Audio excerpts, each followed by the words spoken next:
साथियों नमस्कार।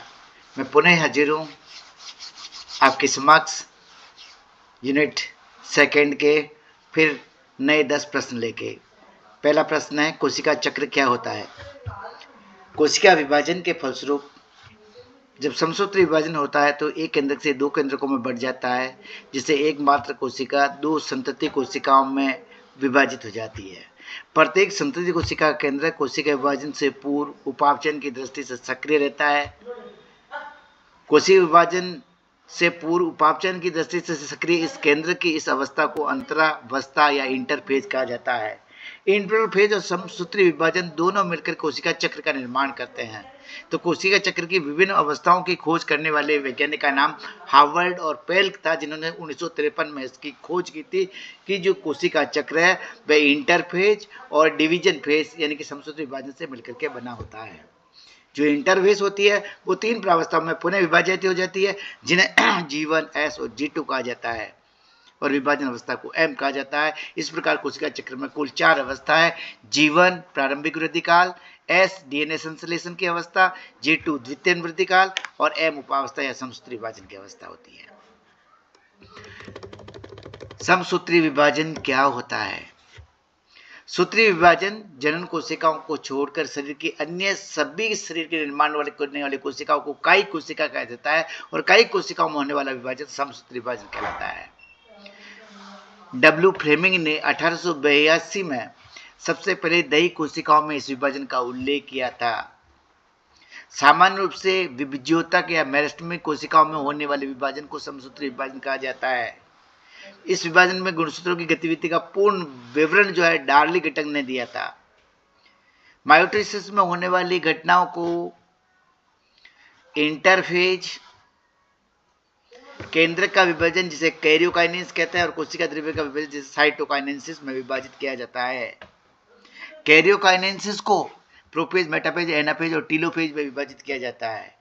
इंटरफेज को G1S G2 में विभाजित किया जाता है, और साइटोकाइनेसिस जो है एनिमल सेल में कॉन्स्ट्रिक्शन के माध्यम से और पादप कोशिकाओं में गोल्जी के द्वारा सेल प्लेट निर्माण के द्वारा होता है। समसूत्री विभाजन का महत्व लिखिए। समसूत्री विभाजन में एक कोशिका से दो संतति कोशिका बनती है। संतति कोशिका में हर कोशिका जनक कोशिका के समान होती है। संतति कोशिका परिपक्व होकर पुनः विभाजन के लिए तैयार हो जाती है। नई कोशिकाओं के बनने में जीवों के आकार में वृद्धि होती है। इसके कारण समस्त संतति कोशिकाओं में गुणसूत्रों की संख्या बराबर रहती है। निम्न श्रेणी के जीवों जैसे कि प्रोटोजोआ, पॉलीपेरा, कवक में ये विभाजन जनन का एक साधन भी होता है। ये 6 समसूत्री विभाजन के महत्व है। अब आता है अर्धसूत्री विभाजन पर टिप्पणी लिखिए। अर्धसूत्री विभाजन शरीर की केवल जननिक कोशिकाओं में होता है। बेनी वाल्टर ने 1900 में बताया कि युग्मक में जनकीय कोशिका की तुलना में क्रोमोसोम्स की संख्या आधी हो जाती है। इस प्रकार का विभाजन युग्मक बनते समय होता है जब क्रोमोसोम की संख्या आधी हो जाती है। इस विभाजन का वर्णन फार्मर और मूरे ने अर्धसूत्री विभाजन या मियोसिस कहा। मियोसिस के 2 चरण होते हैं, मियोसिस फर्स्ट और मियोसिस सेकंड। जो मियोसिस फर्स्ट होता है उसे विषम विभाजन कहा जाता है, और जो द्वितीय अर्धसूत्री विभाजन होता है उसे सम विभाजन कहा जाता है। यह माइटोसिस के समान होता है। अर्धसूत्री विभाजन का महत्व बताइए। अर्धसूत्री विभाजन, पहला, लैंगिक रूप से जन्म करने वाले जीव में अर्धसूत्री विभाजन द्वारा जीव की कायिक कोशिकाओं में गुणसूत्रों की संख्या पीढ़ी दर पीढ़ी समान बनी रहती है। दूसरा, अर्धसूत्री विभाजन के समय द्विगुणित कोशिका से 1 द्विगुणित कोशिका से 4 अगुणित कोशिका बनती है। प्रत्येक संतति कोशिका में गुणसूत्रों की संख्या मूल कोशिका की अपेक्षा आधी हो जाती है। निषेचन के पश्चात जब नर और मादा युग्मकों का संयोजन होता है तो युग्मनज का निर्माण होता है, और युग्मनज में गुणसूत्रों की संख्या पुनः दुगुनी हो जाती है। अर्धसूत्री विभाजन एक ऐसी स्टेप है जो निषेचन के फलस्वरूप गुणसूत्रों की संख्या को बढ़ने से रोकता है और इस प्रकार जाति की विशेषता बनाए रखता है। किसी भी जाति में निश्चित संख्या में गुणसूत्रों का पाया जाना अर्धसूत्री विभाजन की वजह से होता है। यह स्पेसिफिक कैरेक्टरिस्टिक्स है। अर्धसूत्री विभाजन की क्रिया के फलस्वरूप माता और पिता के गुणों का मिश्रण होता है, जिससे नए संयोगों की उत्पत्ति होती है, नए नए संयोग बनाते हैं और जीवों का विकास होता है। यह अर्धसूत्री विभाजन का महत्व है। समसूत्री विभाजन के कौन कौन से चरण मुख्य है। समसूत्री विभाजन को माइटोसिस कहते हैं। माइटोसिस में 4 चरण मुख्य है, प्रोफेज, मेटाफेज, एनाफेज और टीलोफेज। प्रोफेज में क्रोमेटिन जालिका से क्रोमोसोम बनते और घनीभूत होते हैं। मेटाफेज में क्रोमोसोम्स कोशिका के मध्य में संरेखित हो जाते हैं। एनाफेज में क्रोमोसोम दोनों ध्रुवों की ओर सिस्टर क्रोमेटिड्स में अलग हो जाते हैं और ध्रुवों की ओर गमन करते हैं। और टीलोफेज में 2 नए न्यूक्लियस का निर्माण हो जाता है और इसके बाद साइटोकाइनेसिस होता है। एक कोशिका विभाजित होकर 2 कोशिका विभाजित हो जाती है। पहला वाला कैरियोकाइनेसिस हो गया और दूसरा वाला साइटोकाइनेसिस हो गया। माइटोसिस में सबसे लंबा चरण कौन सा होता है और क्यों? तो माइटोसिस में सबसे लंबा चरण होता है प्रोफेज, क्योंकि इस अवस्था में क्रोमेटिन जालिका से क्रोमोसोम्स का निर्माण होता है, फिर क्रोमोसोम्स का कंडेंसेशन होता है, फिर कोशिका विभाजन की तैयारी करती है और इसी चरण में न्यूक्लियर एनवलप टूटने लगता है।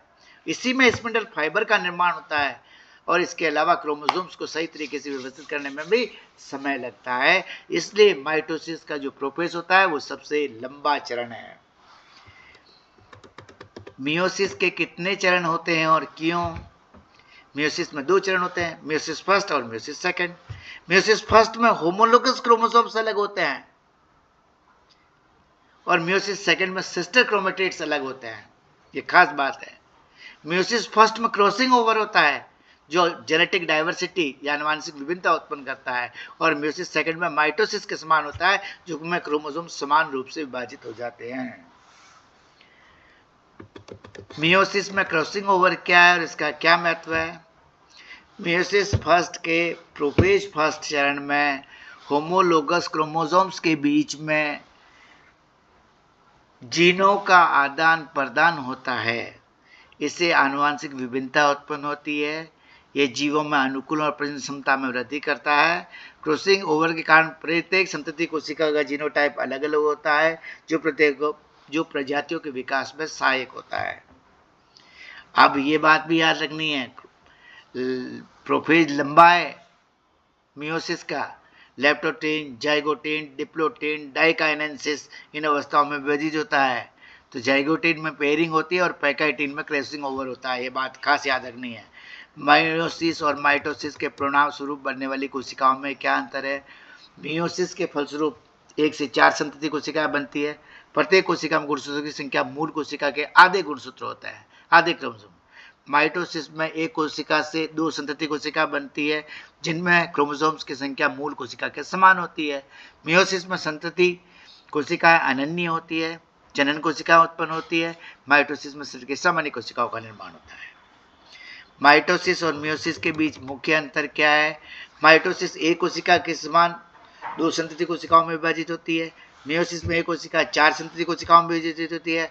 माइटोसिस का प्रयोग शरीर के सामान्य कोशिकाओं में विभाजन होता है।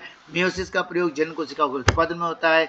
मियोसिस में क्रोमोसोम्स की संख्या आधी हो जाती है और माइटोसिस में क्रोमोसोम्स की संख्या समान बनी रहती है। बस ये आज के 10 क्वेश्चन समाप्त हुए। जय हिंद, जय भारत। यूं ही साथ निभाते रहिए, साथ साथ चलते रहिए। सारी सेल बायोलॉजी के सारे क्वेश्चन मैं आपको रिवाइज करा दूंगा। धन्यवाद। जय हिंद, जय भारत।